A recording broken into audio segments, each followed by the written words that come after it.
Oi, bom dia pessoal. Hoje a gente vai estar falando sobre a evolução dos modelos atômicos, que é o capítulo 3, tá? Na página 84. E a gente vai falar, na realidade, relembrar algumas coisas que eu já disse nas aulas anteriores, né? Na realidade, vale a pena ver de novo. E no final dessa videoaula, a gente vai ter uma correção, ok? Correção da atividade referente no capítulo 2, tá? Então, eu quero que vocês pegam o caderno, anotem a resposta que eu vou dar para vocês, ou até mesmo verifiquem que se a resposta está correta ou não, se tem alguma dúvida para entrar em contato, ok? Eu sei que é muito difícil, é tão complexo assim, dar uma videoaula referente de química e física por vídeo, mas a princípio eu vou cobrar alguns teóricos de vocês, tá? Quando tudo se normalizar e quando a gente tem uma aula já presencial, a gente já pensar e se organizar para ensinar vocês de fato algumas cálculos químicos, né? Questões químicas, mas para isso eu acho melhor, mais aproveitoso quando esse quadro da pandemia ser revertido, e acredito que deve se reverter, né, brevemente, a gente senta e vê, tá? Assim como outras questões também. Então, a gente vai falar sobre a história do modelo atômico, né? Sobre vários outros cientistas que contribuíram sobre todos esses modelos, né? Então, como foi visto, né? A história do átomo anteriormente, A é de negação, tá? A é de negação e o tomor é de parte. Então, essa palavra deriva do grego, tá? Átomo. Então, o que é o átomo? É a menor porção da matéria.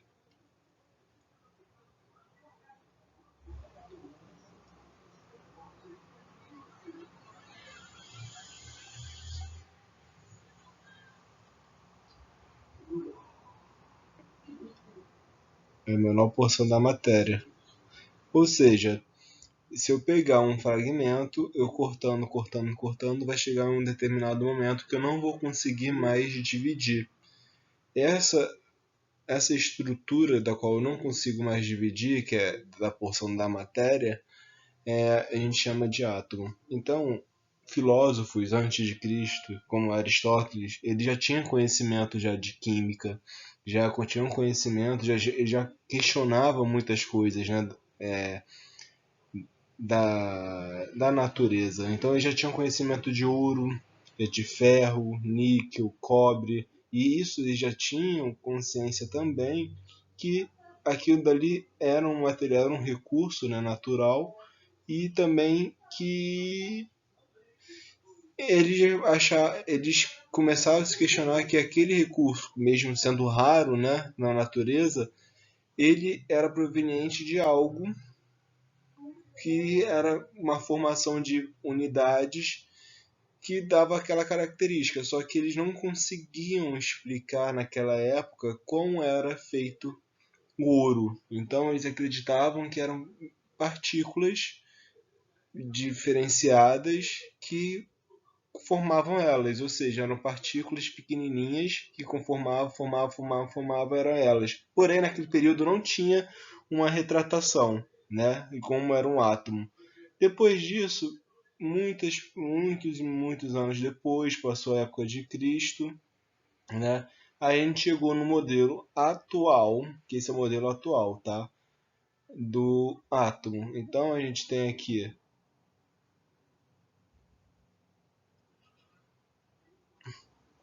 o núcleo, né?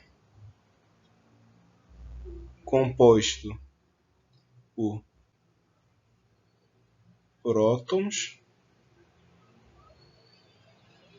e nêutrons. certo? Prótons têm carga positiva e nêutrons não possuem nenhuma carga. Nós também temos, na camada mais externa, uma camada de eletrosfera.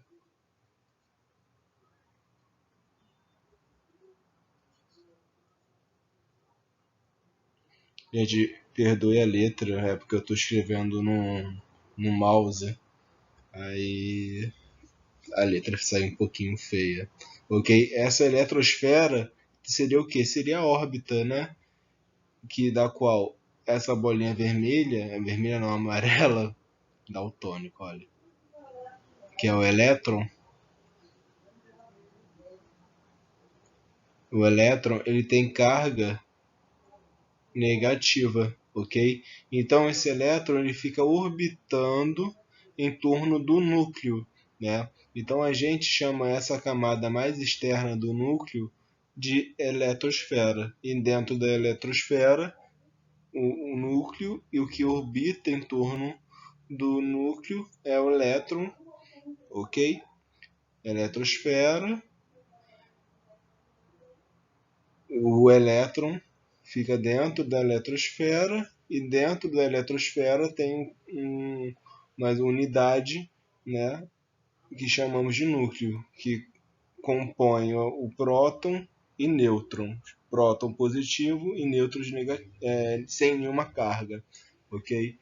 Mas até a gente chegar nesse processo de nessa imagem, né, que a gente tem hoje, que é aceita até hoje no meio acadêmico, não foi assim. Tiveram várias outras formas até chegar nesse aqui que é atual, que talvez possa mudar essa imagem no futuro, mas essa até então a gente acredita que ó, a forma de um átomo deve ser assim, ok?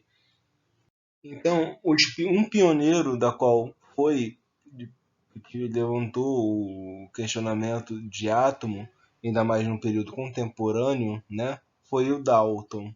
Eu acho que na segunda aula, na verdade na primeira aula nossa, né, referente ao segundo bimestre, eu falei um pouco sobre o Dalton.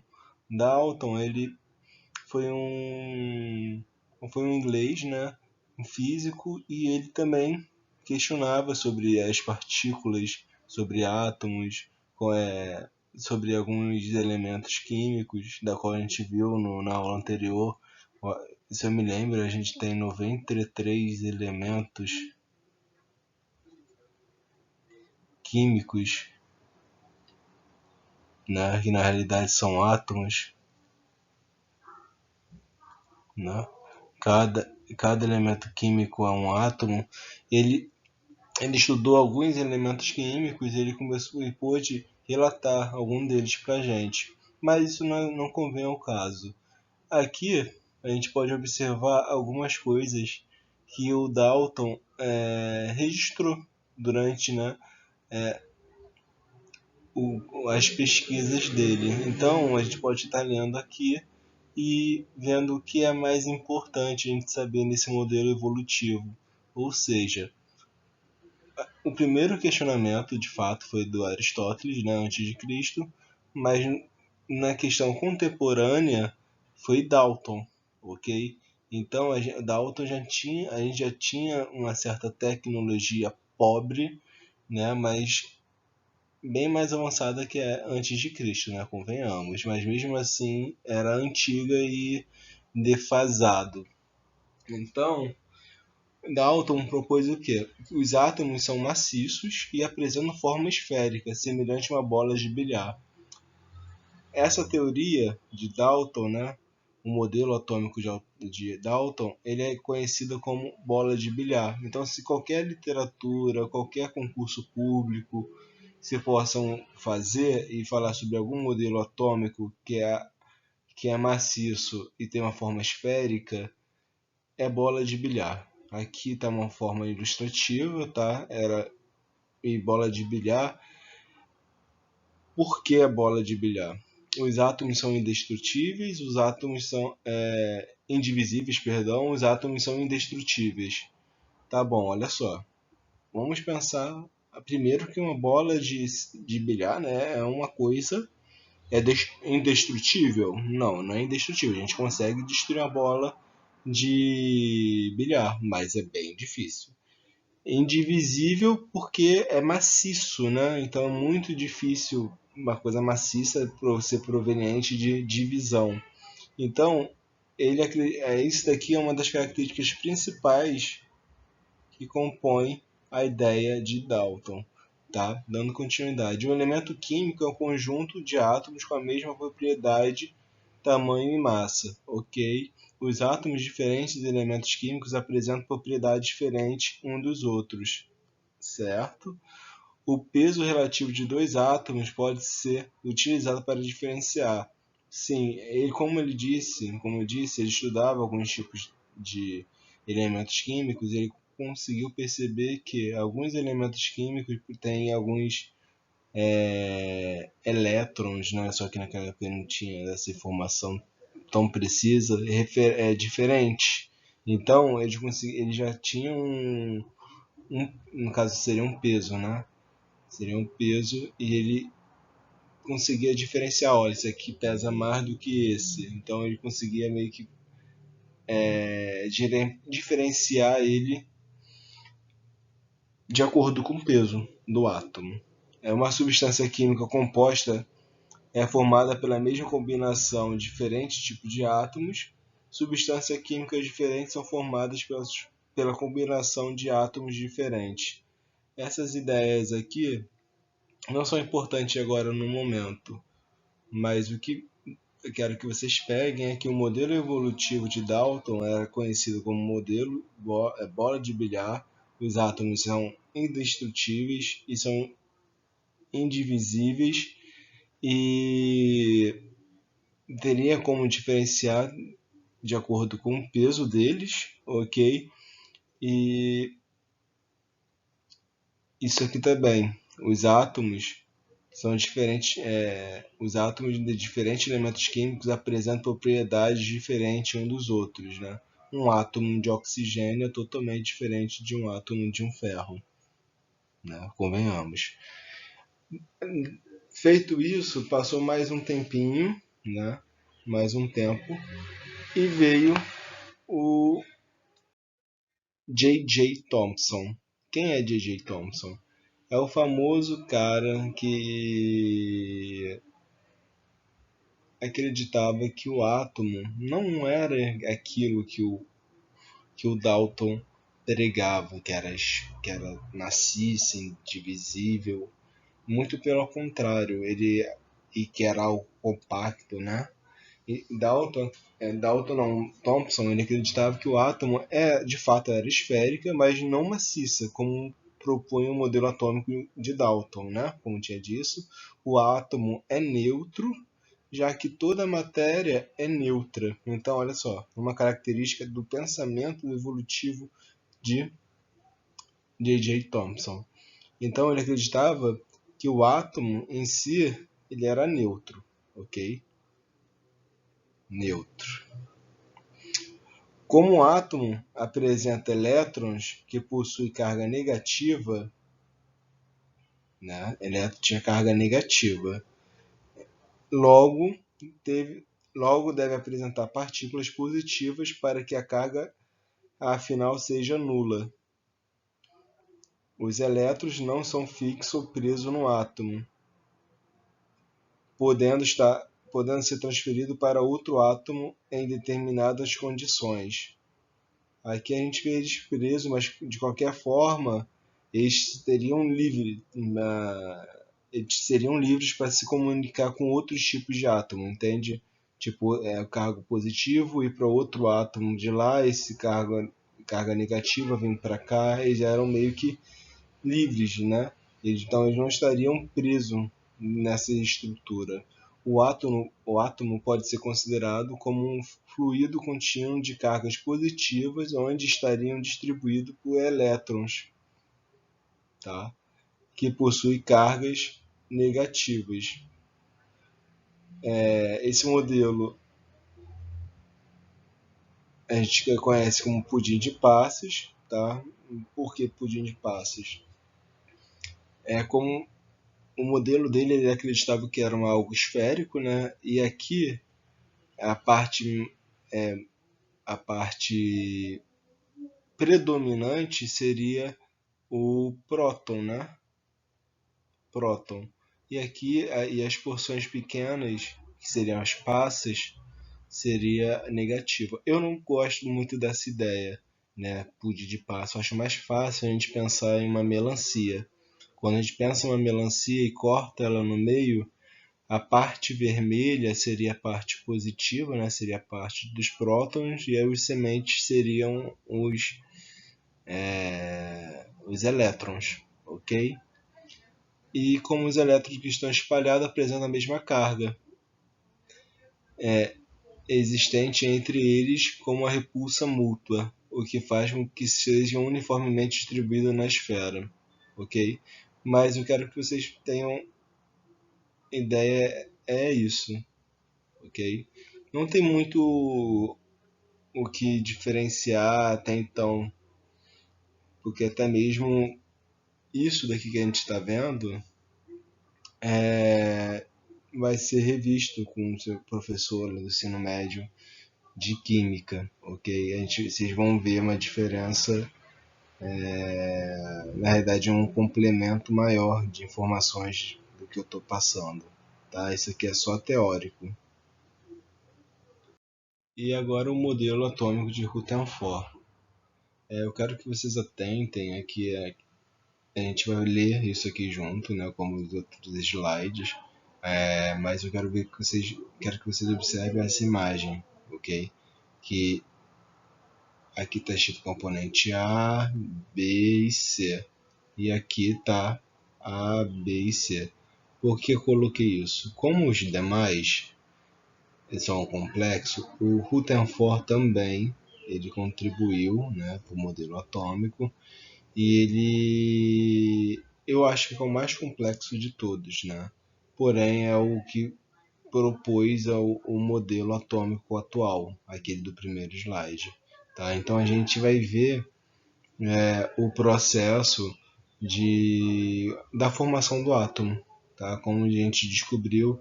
Então aqui está o passo a passo, a gente vai fazer uma leitura e a gente vai passar para o outro slide mostrando o resultado, ok? Mas lembrando que, só uma informação, Rutherford ele ele fez esse trabalho acho que em 1893 ou 97, não, eu não me recordo. Mas ele fez esse modelo aqui, esse teste, esse experimento e teve sucesso. Ao obter o sucesso, outros cientistas puderam contribuir e abriu uma oportunidade, né, de exploração. Como essa exploração? Por raio-x. Porque a gente já tinha conhecimento sobre o raio-x, porém a gente não conseguia ter informações necessárias como a formação, como ele seria, como ele se comportava, enfim. Através do trabalho de Rutherford, a gente pôde estudar sobre mais um pouco de raio-x e também, durante a Segunda Guerra Mundial, os nazistas, né, no campo de concentração, eles faziam algumas barbáries, porém há relatos que eles faziam também experimentos com os judeus com radiografia, com exposição à radiação, para ver até onde um corpo humano suportaria o raio, né?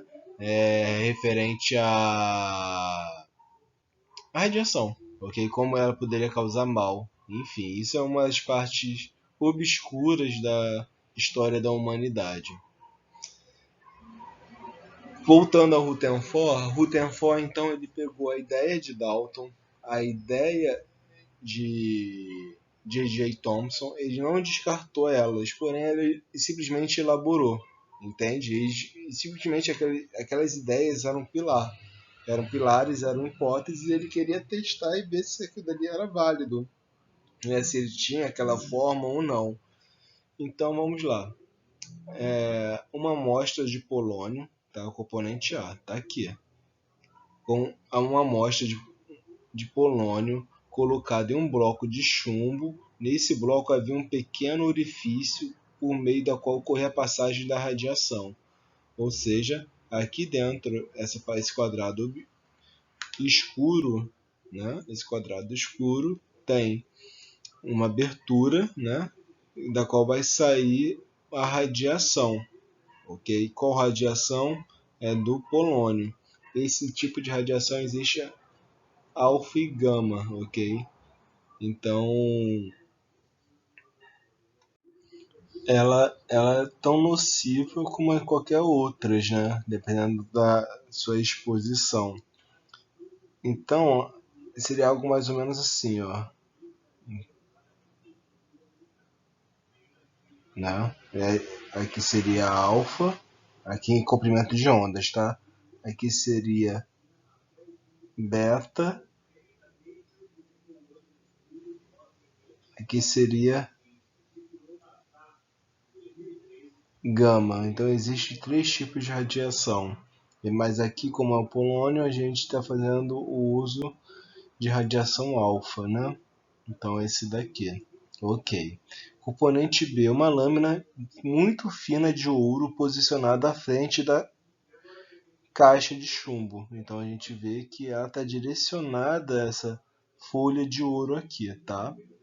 E uma placa metálica recoberta de material fluorescente, sulfeto de zinco, né? Esse material dessa placa, posicionada atrás, ao lado e um ponto à frente da lâmina de ouro. Ou seja, a placa metálica circunda o componente todo de ouro, né? E só tem uma abertura onde da qual o raio vai passar. Então, o que ele obteve, né, de informação que aconteceu? E com essa pedrinha, né, que estava ali de polônio, ele fez com que abrisse, né, e aquela radiação, aquela abertura fosse projetada diretamente naquela abertura metálica, né? Quando aquela abertura metálica se chocou, aconteceu três eventos que a gente chamou de 1, 2 e 3, tá? Então, essas regiões ficaram ditas como regiões.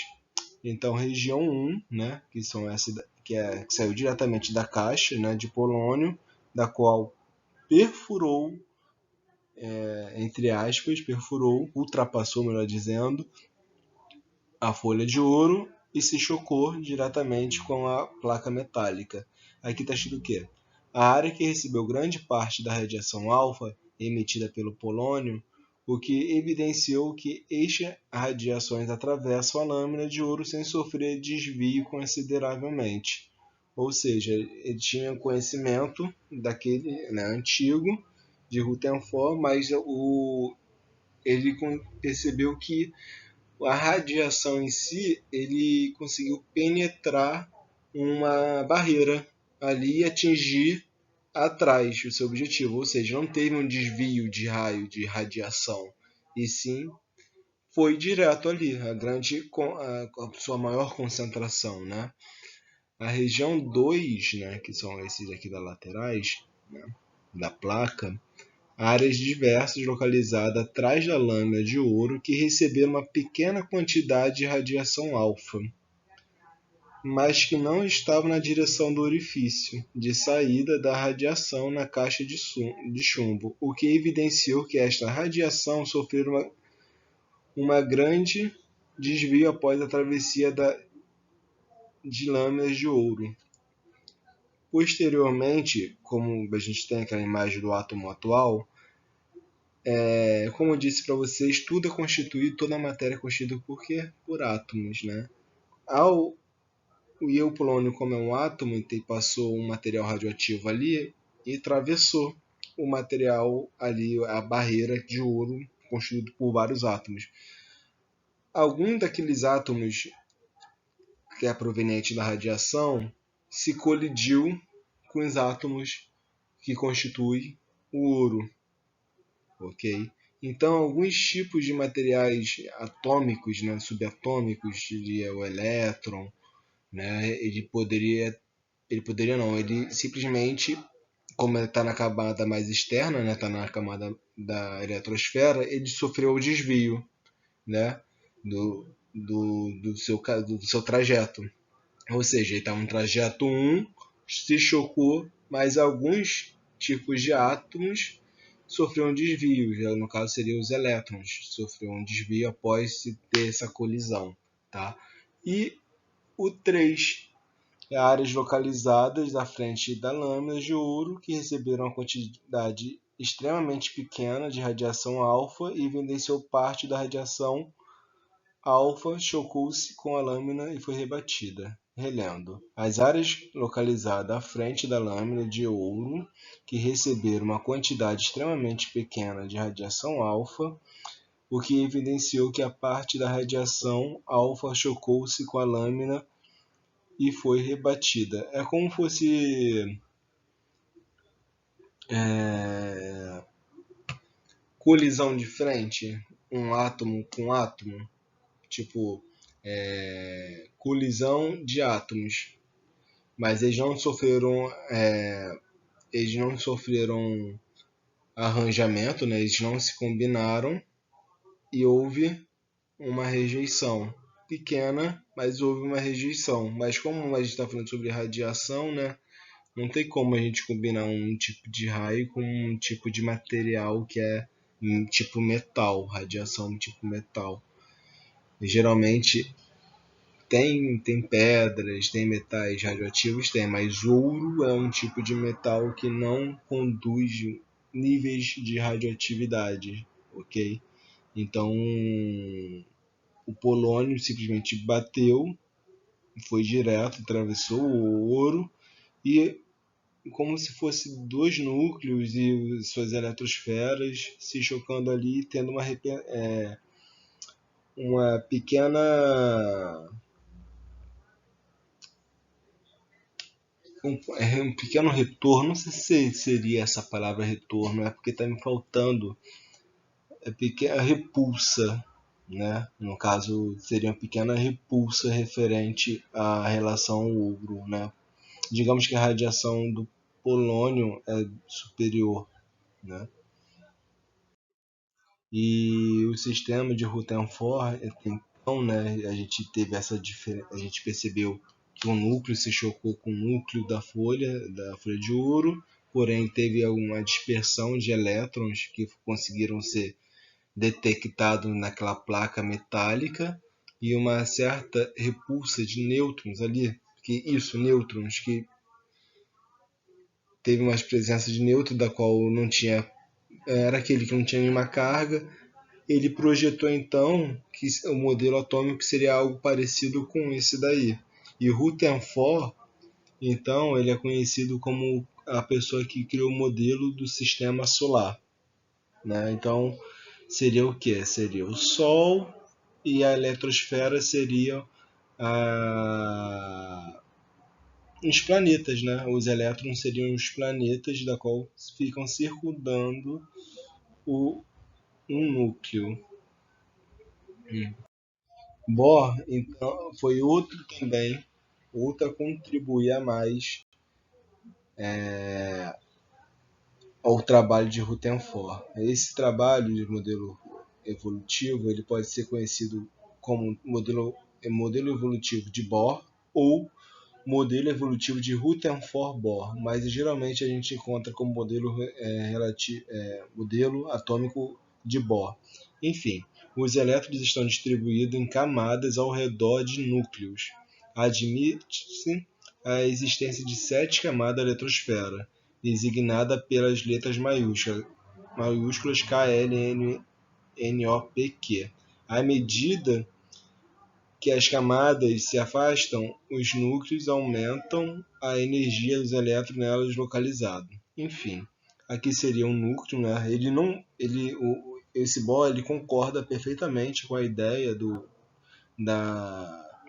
modelo atômico. Se ele só conseguiu diagnosticar aqui existem 7 camadas, todo átomo existem 7 camadas de eletrosfera, né? E essa eletrosfera ganhou nomes, né? Foi titulado KLMNOPQ. E cada camada dessa tem um número limite de elétrons. Quando eu falo elétron, eu estou falando de carga negativa, ok? Então, e tem uns subníveis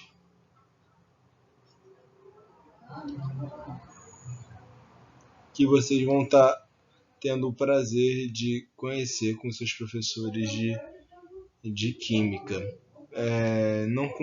Não é algo difícil, porém é algo, digamos que é decoreba. Mas quero que vocês saibam que o átomo, então, né, aquilo que a gente desenha, tem em torno de 7 camadas que envolto do núcleo, que a gente chama cada camada KLMNOPQ, ok?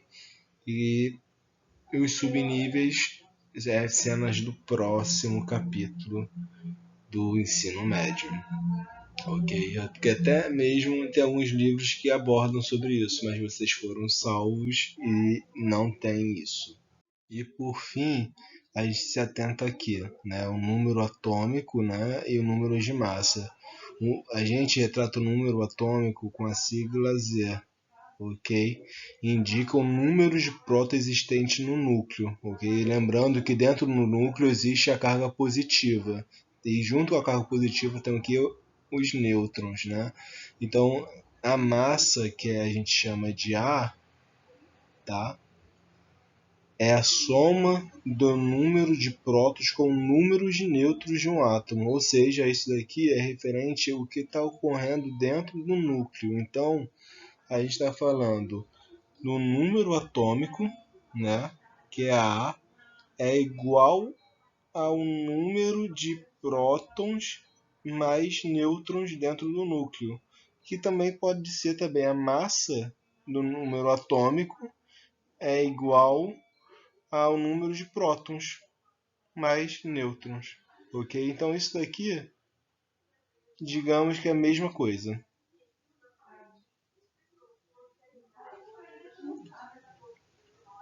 ok? Aqui são as coisas que vocês estou adiantando para vocês, que são isótopos, isóbaros e isótonos, né? Isótopos são o mesmo número de prótons, isóbaros o mesmo número de massa e isótonos é o número de nêutrons, tá? Como eu faço esse cálculo, professor? Então, olha só, é o mesmo número de próton, né? Então, eu quero que vocês saibam que na tabela periódica fica os números de próton, eles estão aqui, ó, ok? Eles estão aqui. Então, desses dois elementos aqui que são iguais em referente a números de prótons, né? Eles são iguais em números de prótons. Isóbaros são o mesmo número de massa. Na tabela periódica, quando a gente vê um elemento químico, a gente vê o próton aqui e o número de massa aqui. Mas também varia de tabela periódica para tabela periódica, né? Às vezes pode estar no lado esquerdo, tá? Então, esse aqui, ó, número de massa, é igual a esse elemento químico diferente, né? Então a gente chama de isóbaro. Então ele tem um número de massa igual, tá? Então a gente chama de isóbaros. Isótonos é o mesmo número de nêutrons. Mas, professor, não tem nada. É totalmente. Não tem, não tem lógica. Não tem lógica isso daqui que você está mostrando. A A tem um número de massa, né, 28, A 28, a B é 30, e o número de prótons é 12 da A e 14 do B. Aí que tá, para a gente descobrir o número de nêutrons, né, que existe em um elemento químico, de uma tabela periódica, a gente tem que pegar o número da massa, né, que é 28, e diminuir por 12, que vai ser o quê? 16, ó, 16 nêutrons. E se eu pegar então, professor, 30 menos 14, vai dar quanto? Vai dar também 16. Então, esses elementos aqui, eles são parecidos em números de nêutrons. Então, a gente chama eles de isótonos. Como gravo isótopos, isóbaros, isótonos? Então, isótopos, olha aqui o pezinho aqui. Né? Esse pezinho já refere o que? Prótons. Então, quando a gente fala de próton, estou falando aqui embaixo, né? Então, mesmo elemento químico e tem o mesmo número de próton. Isóbaros. Isóbaros não tem como a gente saber, sabe? É o diferentão, é o que não enquadra no do grupo. E você sabe que a isóbaro é o número de massa. Ponto. Por que eu estou falando isso? Que ele é o diferentão? Porque o isótonos, olha o N aqui, faz referência ao quê? A nêutron. Então você já sabe como é que faz. Você tem que pegar o número de massa e diminuir com o número de próton. Aí você vai encontrar o quê? Um número de nêutron. Então, olha, N de nêutron, P de próton e isóbaros é o número de massa. Infelizmente, aquele que não tem um macetinho, mas você sabe que é o que resta, que é o número de massa. Ok, pessoal? E como eu tinha falado, né, no final da aula, eu ia estar falando o gabarito da página 83, do capítulo 2. Então tem no questão número 1 até o número 7, tá? Então eu vou dar a resposta para vocês. De acordo com o modelo atômico de Dalton, de que são feitas as moléculas de um elemento químico? Elas são feitas, então, gente, de uma combinação de átomos, certo? 2. O que pode acontecer com os átomos de uma reação química? O que pode acontecer com os átomos de uma reação química? Pode ser separados, ter uma combinação ou ser rearranjados. Beleza? 3. Como foram organizados os elementos químicos na tabela proposta por Mendeleev? Esse Mendeleev foi a primeira pessoa que propôs, uma das primeiras pessoas que propôs a tabela, tá? Periódica, tá? Os átomos foram organizados segundo a sua massa atômica, tá? 4. De forma geral, o que a tabela periódica permite informar? A tabela periódica permite, primeiramente, né, obter as características dos átomos, de cada elemento ali químico. 5. O que é uma ligação química e o que ela representa. A ligação química em si é a maneira pela qual a partícula, né, no caso os átomos, se ligam formando uma molécula ou outros arranjos de matéria. Beleza? 6. Qual é a diferença entre ligação química, iônica, covalente e metálica? Dê o exemplo de cada uma delas. Então, ligação iônica, né, os átomos utilizam a troca de elétron para se ligar. Por exemplo, sódio e cloro, né, Na mais Cl menos. Esse mais e menos ele fica em cima, tá? Fica assim.